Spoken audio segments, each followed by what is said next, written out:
बचपन की मासूमियत कर्ज, दबाव और मजबूरी में दब गई है। कई क्षेत्रों में प्रगति होने के बावजूद समाज में बाल मजदूरी, लालच और दबाव के दृश्य देखने को मिलते हैं। समाज में बच्चों को शिक्षा के लिए प्रोत्साहित करना चाहिए ताकि वो ऐसे नागरिक बने जिन पर देश को गर्व हो। इस बदलाव को अमल में लाने के लिए हर किसी को अपने अपने स्तर पर सहायता करनी चाहिए। हमारी यही तमन्ना है कि हर बच्चे की आसमां को छूने की ख्वाहिश पूरी हो और वो अपने ख्वाबों को हासिल करे। आप भागी माता को अपने साथ ले जाइए, क्योंकि इनका स्थान तो इनकी माँ का गोद। सुनिए महंत जी, हमने वही किया जो आपने हमसे कहा, और अब आयन समय पर आप हमसे कह रहे हैं कि काल चक्र को पलट दीजिए। कैसे संभव है? क्या क्या कहेंगे हम अपनी अर्धांगिनी से? ये आपकी संतान है, ये कहेंगे हम उनसे? आज तक तेजस्विनी जी यही समझ रही हैं कि उनकी बच्ची पैदा होते ही मर गई है। आप ही ने हमसे कहा था जब तक देवी मां मंदिर में रहेंगी तब तक हमारी उन्नति होती रहेगी, और आज आप ही हमसे कह रहे हैं कि देवी मां को हम मंदिर से बाहर ले जाएं। आप एकदम सत्य कह रहे हैं, परंतु भैया जी हमारे मृत्यु के बाद देवी मां की सेवा करने वाला और कोई नहीं है, इसलिए आप इन्हें किसी दूसरे मंदिर में ले जाइए।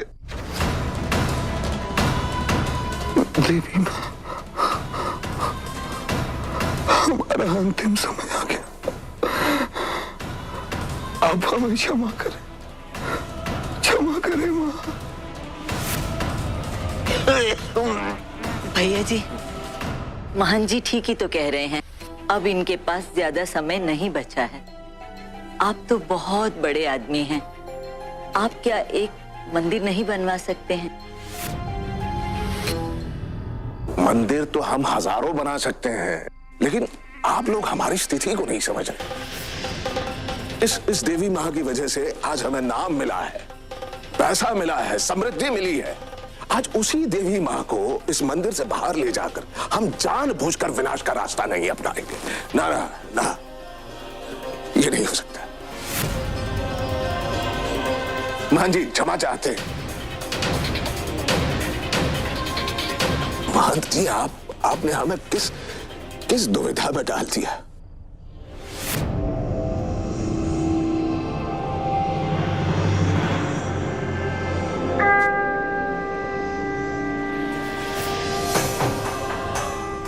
भैया जी देखिए, देवी माँ क्या कर रही हैं।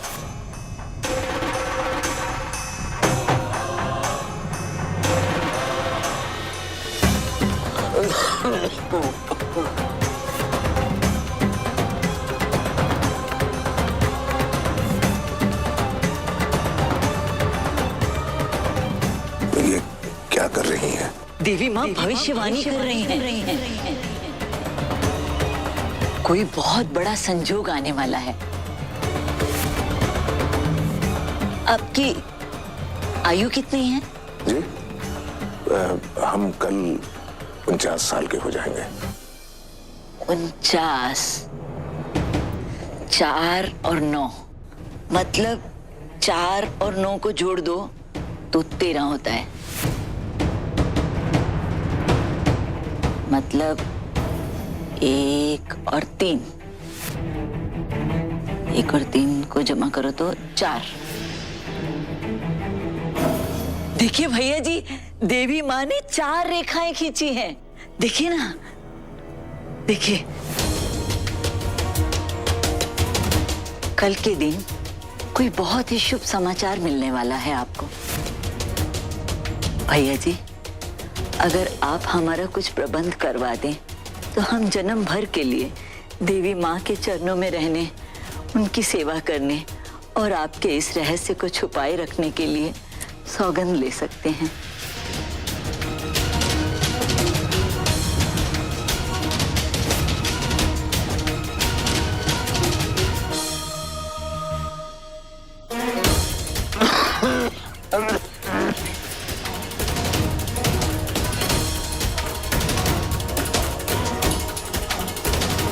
ठीक है, आप हमें सोचने के लिए कुछ समय दीजिए।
देवी माँ की सेवा करने वाला और कोई नहीं है, इसलिए आप इन्हें किसी दूसरे मंदिर में ले जाइए।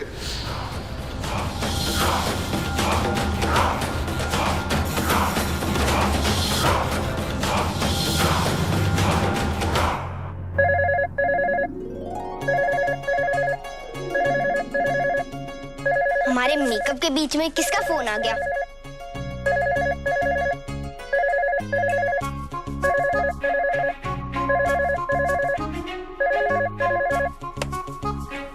हेलो, कौन बोल रहा है? हाँ बेटा, हम कमल नारायण राजवंशी बोल रहे हैं। कमल अंकल, पापा को जरा फोन दीजिए। ओ अंकल, अभी बुलाते हैं। पापा, पापा। क्या? सूरज के पापा का फोन है। क्या? यहाँ तो पढ़ने आई थी ना, पिकअप करिए, पढ़ाई करो। हेलो कमल नारायण जी। हाँ भाई, कैसे याद किया? नमस्कार नमस्कार चरण सिंह जी। अच्छा चरण सिंह जी, जहां तक हमें याद है आपके फार्म हाउस के पीछे एक मंदिर हुआ करता था। भाई है, अभी भी है। वो तो एक दुष्ट ने मूर्ति चुरा ली थी माता रानी की, तब से बंद पड़ा है। अच्छा, एक विनती है आपसे, वो मंदिर कुछ समय के लिए हमें देंगे? अरे कैसी बातें कर रहे हैं कमल नारायण जी। अब भाई आपके कारण हमारा बंद मंदिर खुल जाएगा। वैसे भी वहां कोई आता जाता तो है नहीं। आपके चरण पड़ेंगे तो हमारा भ्रष्ट मंदिर भी पवित्र हो जाएगा। हाँ, धन्यवाद धन्यवाद चरण सिंह जी। अच्छा, बाकी बातें हम बाद में करते हैं जी। नमस्ते नमस्ते। नमस्कार।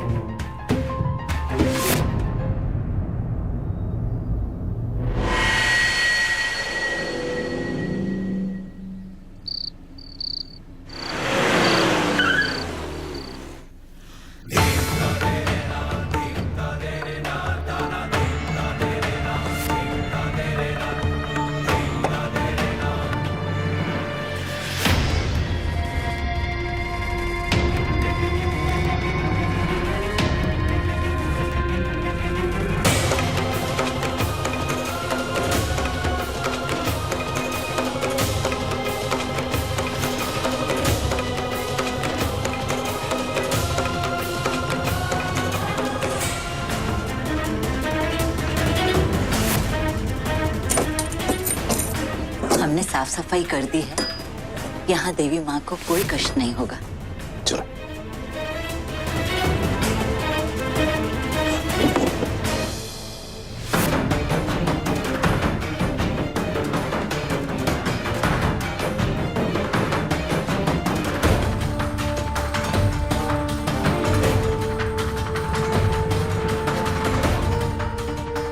देवी माँ, आप यहाँ विश्राम कीजिए, हम थोड़ी देर में आते हैं। इससे पहले कि कोई आ जाए हम चलते हैं।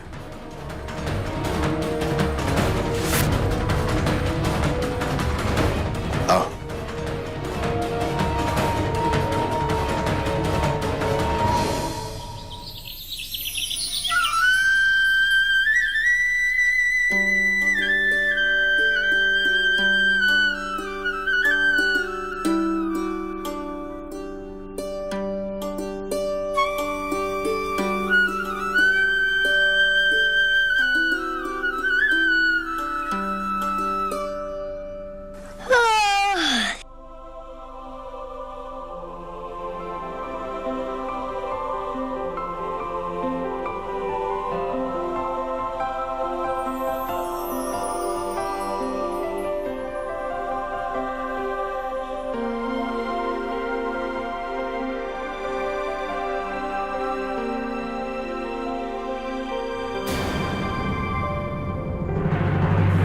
रही हो? तुमको अभी इसी वक्त स्कूल से निकाला जाता है। स्कूल में तो हम जा नहीं सकते हैं जब तक हम इन सबन का नहीं बता देते कि हम झूठे नहीं है, नकलची नहीं है, धोखेबाज नहीं है। अब हमका सोचे का पड़िए कि हम कैसे करिए अपना लक्ष्य पूरा।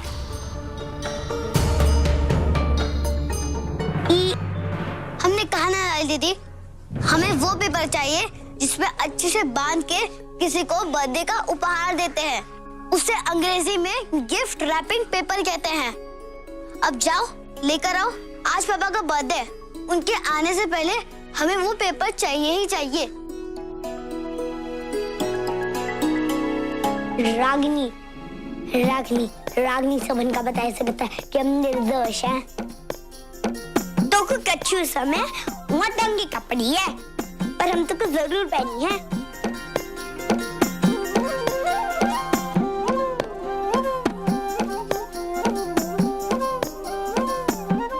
सब हुई गए।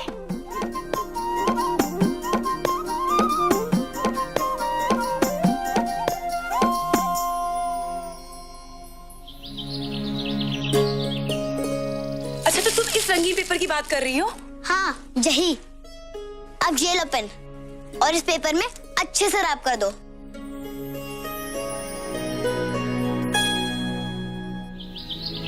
बस अब रागिनी ही हमारी मदद कर सकत है। रागिनी,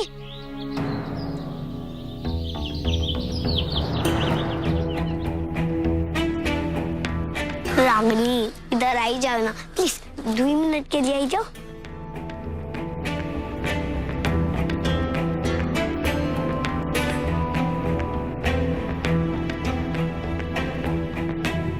देखो चकोर, हम तुमसे अभी बात नहीं कर सकते हैं। अगर किसी ने देख लिया तो तुम्हें बहुत सारा काम दे देंगे और हमें डांट मिलेगी। और वैसे भी हमें बहुत सारा होमवर्क करना है। हम जा रहे हैं, हमें बुलाना मत। रागिनी, तुमका हम पे विश्वास है ना? तुम जाना तो ना रागिनी, वो सब लोग हम कैसे हमका नींद वाली चॉकलेट खिलाई दी और फिर रोशनी कैसे हमका रामनवमी के दिन सबके सामने झूठी दोस्ती दिखाई रही। तुमका तो पता है ना सब रागिनी। हाँ, और हमको ये भी पता है कि कैसे मम्मी ने प्यून से तुम्हारी क्लास में वो नकल वाली चिट रखवाई थी। तो तुमका भी पता है सब? तो फिर तुम सबन को बताएगा ही नहीं देती, ताकि सबन का पता चल जाए कि हम निर्दोष हैं। हमें कोनो भी गलती नहीं है रागिनी। बोलो ना रागिनी, रागिनी कच्चू बोलो ना। हाँ, वो मम्मी ने।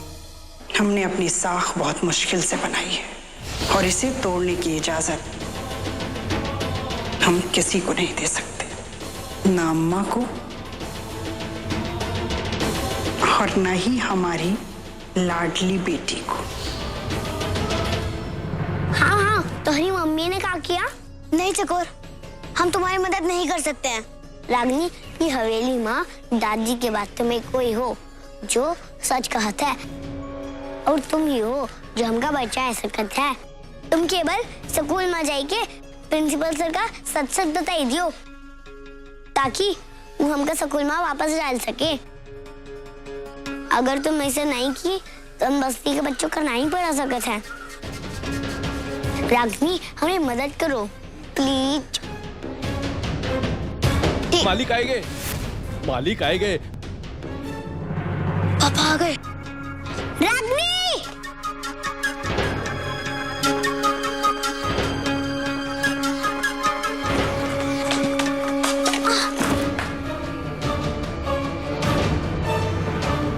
Sorry mummy.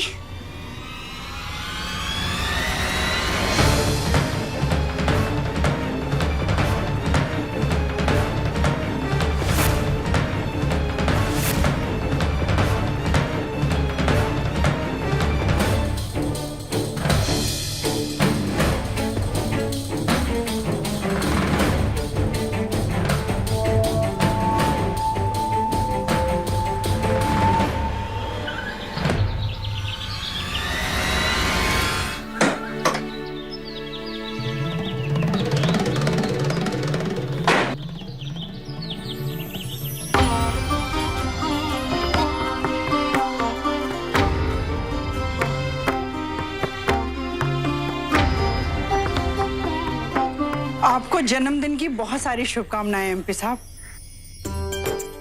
आपके आने वाले दिन खुशियों भरे हों और इतनी खुशियां आए कि आप दिन गिनना भूल जाए। आपकी जिंदगी हजारों साल की हो। इतनी लंबी उम्र हम जी कर क्या करेंगे तेजस्विनी जी। वैसे धन्यवाद, बहुत बहुत धन्यवाद। चलिए अंदर चलते हैं, बाहर बहुत गर्मी है। आइए।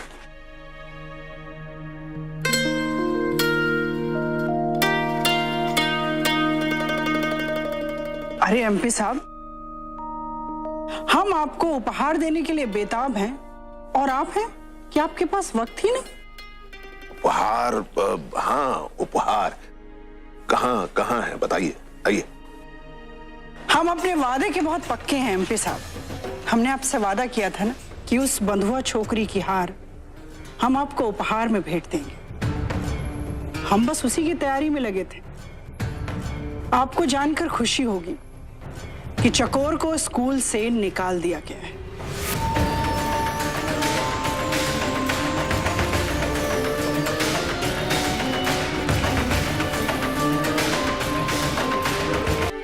रागनी, रागनी, रागनी, तुमका हमसे बात नहीं करे की है तो हम भी तुझसे बात नहीं करिए। जाओ, हम रह रहे हैं।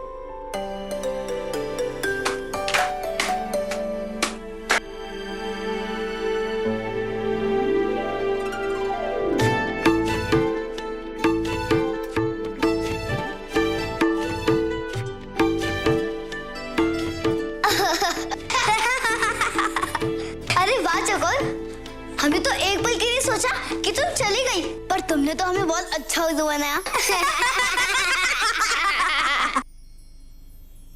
पर रागिनी, हम तुमसे एक बात पूछे? हाँ पूछो। तुम हमका अपनी दोस्त मानत हो ना?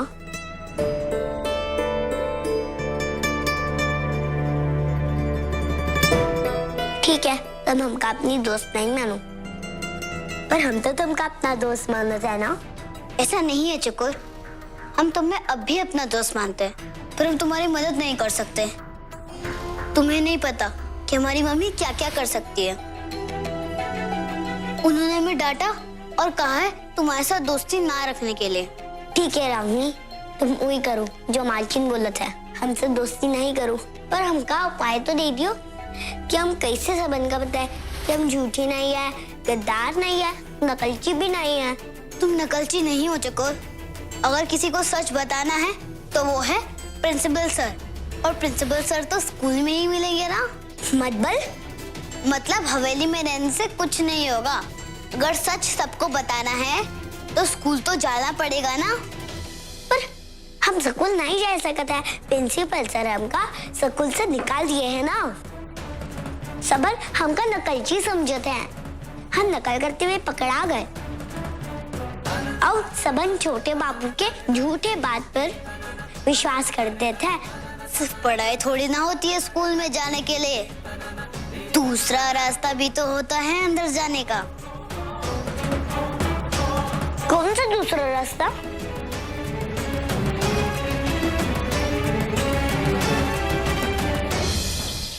और तो और एमपी साहब, हमने उस लड़की के परिवार के खिलाफ इतनी आग उगल दी है कि पूरे गांव वाले उसके परिवार के ऊपर पत्थर फेंक रहे हैं, और उस लड़की का आत्मबल इतना कमजोर कर दिया है कि वो दोबारा कभी स्कूल नहीं जाएगी।